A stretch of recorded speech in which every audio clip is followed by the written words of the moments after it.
Many people assume that diamonds are incredibly expensive and special due to their beauty and rarity. However, diamonds are actually not that expensive or rare. When they were first discovered, diamonds were considered rare and valuable. Until, in 1870, a large diamond mine was discovered in South Africa. This discovery ultimately changed the mining industry's perception of diamond prices. It meant that if diamonds weren't extremely rare, they had no value. Diamonds were nothing more than ordinary mining products, not luxury and special items worthy of reverence. However, this discovery wasn't the end of the world. The diamond mining companies then gathered and agreed to merge into a large company called De Beers, which then controlled approximately 90% of the diamond industry worldwide. Their goal was clear: to control prices, including the supply and demand of diamonds worldwide. De Beers even employed several methods to leverage its dominant position in influencing the international diamond market. First, De Beers tried to convince independent producers to join its single-channel monopoly. However, when this invitation failed, De Beers would flood the market with diamonds similar to those of the producers who refused to join, depressing their prices and destroying the profits of those who refused. Second, De Beers also purchased and hoarded diamonds produced by other producers, as well as surplus diamonds, to control prices and supply. In this way, De Beers consistently maintained the impression that diamonds were extremely rare, driving their value upward. Furthermore, the Bears successfully changed the public's perception of diamonds through their brilliant advertising. Through their advertising, they successfully implanted the image in many people's minds that diamonds were symbols of luxury, sincerity, and purity of love, a symbol of marriage given by a man of standing.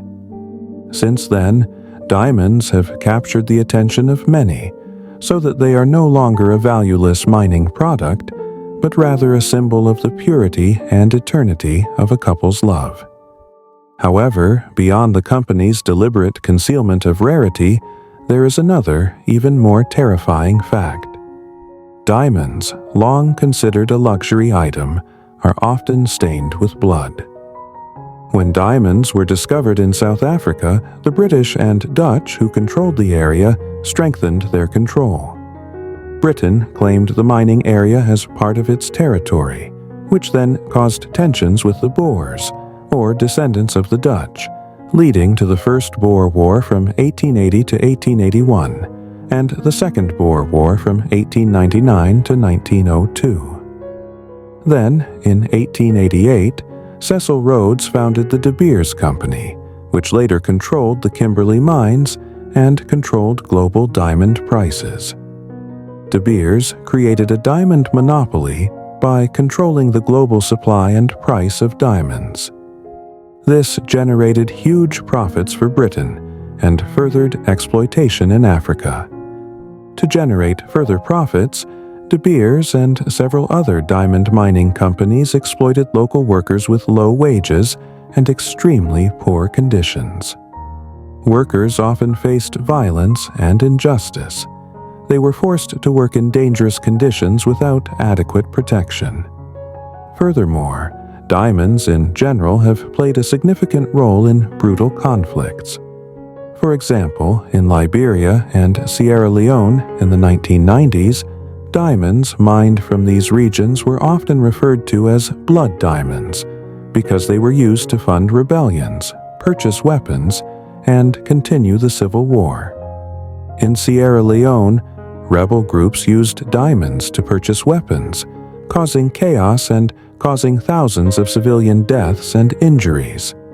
This notoriously brutal armed group even amputated the hands and feet of civilians as part of its terror campaign to control the diamond mines. During Sierra Leone's civil war between 1991 and 2002, it is estimated that more than 50,000 people lost their lives, and more than 2 million were displaced by the conflict. Meanwhile, in Angola, diamonds also served as a major source of funding for the UNITA rebel group led by Jonas Savimbi. The protracted conflict between UNITA and the government, which lasted from 1975 to 2002, killed more than 500,000 people.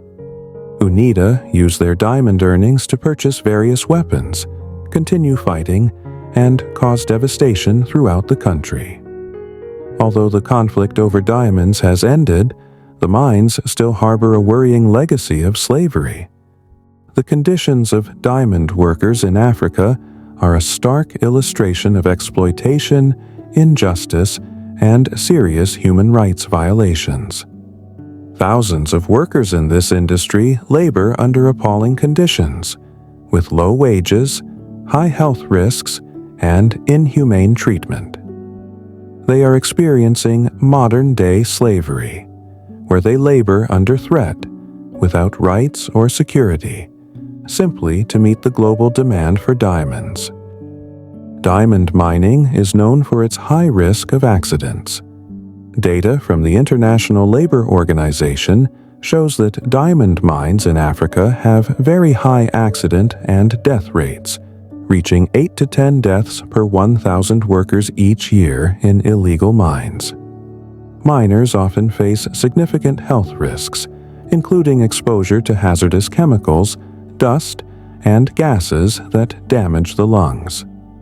Without adequate safety equipment, workers must breathe dust-filled air that causes diseases such as tuberculosis and other respiratory illnesses.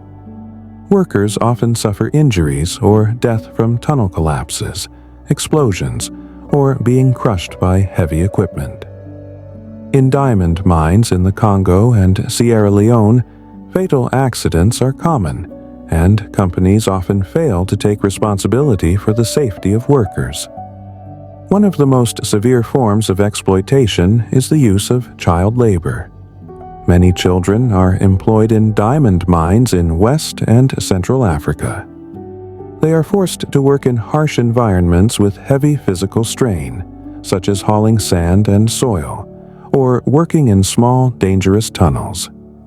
Meanwhile, in many illegal mines, especially in areas controlled by armed groups or rebels, workers are often forced to work without adequate wages, in conditions resembling slavery.